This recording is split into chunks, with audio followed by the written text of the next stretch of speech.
হঠাৎ বৃষ্টির পরে মসজিদ থেকে মাগরিবের নামাজ শেষ করে বের হইলাম ঘোরার জন্য। তো ভাবলাম আজকে ফরিদপুর শহরটা ঘুরে দেখবো। বৃষ্টির পরে ফরিদপুর শহরের আলোকিত রাস্তায় ঘুরতে কেমন লাগে। তো বের হইলাম, বাইক চালাই দিছি, ভিডিও হইতেছে। তো চলেন দেখি ফরিদপুরের রাস্তা বৃষ্টির পরে কিরকম লাগে। আমরা জেলখানা পার হয়ে এবং পৌরসভার পাশ দিয়ে যাইতেছি ডান সাইডে সদর হাসপাতাল, একটু সামনে গেলে সুপার মার্কেট। আমরা সুপার মার্কেটের রাস্তায় ঢুকছি, সুপার মার্কেট পার হয়ে যাইতেছি নিউ মার্কেটের দিকে, যেটাকে ফরিদপুরের জনতা ব্যাংকের মোড় বলে।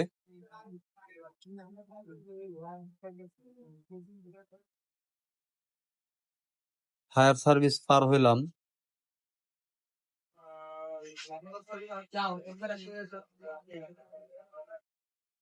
এই রাস্তাটা একটু চিপা, খুব চওড়া না। তবে মাঝখানে যদি রাস্তার দুইটা লেন হইতো এই রাস্তাটার, তাহলে অনেক ভালো হইতো। এক পাশ দিয়ে আসতো, আরেক পাশ দিয়ে যাইতো।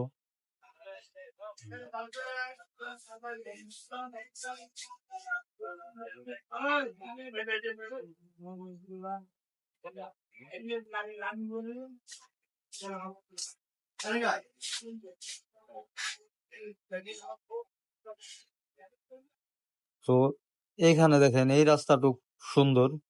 এখান দিয়ে চিন্তা করলাম, করছিলাম ভাঙ্গা রাস্তার মোড় যাবো। তো আবার হুট করে চিন্তা করলাম না, ভাঙ্গা রাস্তার মোড় যাবো না। আলিপুরের যে গোরস্থানের পাশ দিয়ে আমরা চলে যাব অম্বিকাপুর। ওইখান থেকে কবির বাড়ি হয়ে তারপরে আমরা টেপাখোলা সুইচ গেট যায় দাঁড়াবো। তো ডান সাইড দিয়ে যে রোডটা ছিল ওই রোড দিয়ে আমরা যাইতে পারতাম, কিন্তু ওই রোড দিয়ে গেলাম না, আমরা সোজা অম্বিকাপুরের রোডে ঢুকলাম।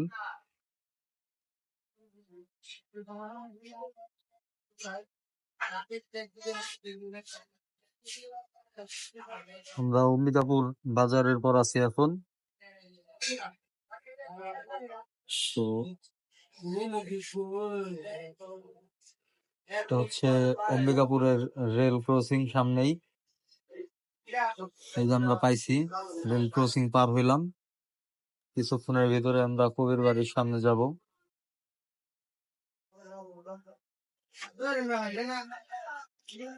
ফরিদপুরের যে শহরটা, শহরের থেকে ফরিদপুরের গ্রাম অঞ্চলে ঘুরতে অনেক ভালো লাগে। আর রাতের বেলা এই রাস্তাটা অনেক ফাঁকাই থাকে। আজকে বৃষ্টির পরে দেখতেছি রাস্তাঘাটে ভালোই অনেক লোকজন আছে। বিশেষ করে পল্লী কবি জসিমউদ্দিনের যে মেলা, খুব সুন্দর মেলা হয় এখানে। তো এই যে ডানে আমরা যাব এখন, এটা হচ্ছে কবির বাড়ির যে মোড়, মোড়টা।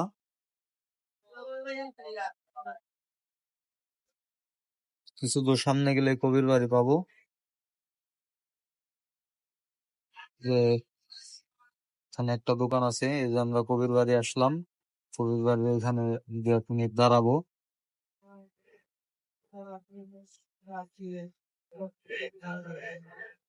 তো রাত হয়ে গেছে, যার কারণে ভিতরে ঢুকলাম না। অবশ্য রাতের বেলা ঢুকতেও দিত না। তো আবার আমরা বের হয়ে আসলাম, বের হয়ে আবার টেপাখোলার উদ্দেশ্যে যাইতেছি। সুইচ গেটে যাবো এই বেরিবাদের যে রাস্তাটা, এই রাস্তাটা দিয়ে।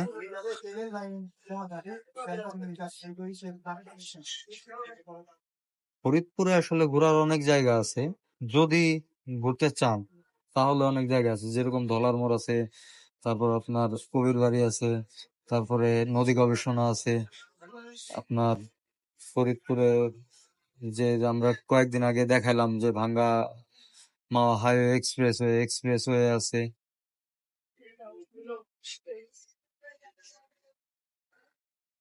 তো সুইচ গেটও একটা পর্যটন কেন্দ্র হয়ে গেছে এখন।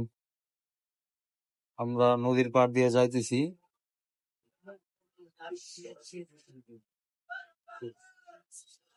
এই সামনেই লক্ষ্মীপুর আপনার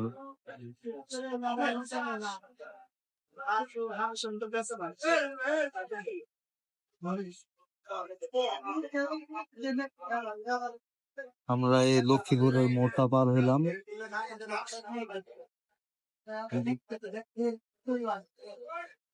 সোনাঘাটা যে ব্রিজটা ঈদের সময় অনেক সাজানো গোছানো থাকে, লাইটিং থাকে। এখন তো লাইটিং নাই, তারা কি দেখবেন। আজকে রাত্রেবেলা বের হইলাম, বের হওয়ার খুব ভালো লাগতেছে। বৃষ্টির পরে কোনো ধুলাবালি নাই। সাধারণত এই রোডে অনেক ধুলাবালি থাকে, বৃষ্টির কারণে এখন ধুলাবালি নাই। তবে বাইকে অনেক কাদা মাখাই গেছে, যার কারণে বাইক ধোয়া লাগতে পারে। তো ব্যাপার না, ঘুরতে বেরাইলে দু একটু কাদা তো লাগবেই। তো আমরা সুইচ গেট যাবো, এখান থেকে 5-10 মিনিট সময় কাটাবো, তারপর বাসার দিকে যাব। তো বাসায় যাওয়ার ভিডিওটা করব না, আমরা সুইচ গেট পর্যন্ত এই ভিডিওটা শেষ করে দেব। তো আমরা চুনাঘাটা বেরিবাদ থেকে এখন ডানে যে রোডটা, ওই রোডটায় ঢুকলাম। সামনে দেখা যাইতেছে সুইচ গেটের যে আপনার আমাদের ফরিদপুরে যে নদীটা, ওই নদী, ওই যে সুইচ গেট ডান সাইডে বাম সাইডে দুই পাশে, বাম সাইডে আছে ভাটার দৃশ্য, ডান সাইডে আছে সুইচ গেট। তো আমরা এখানে দাঁড়াইলাম। আল্লাহ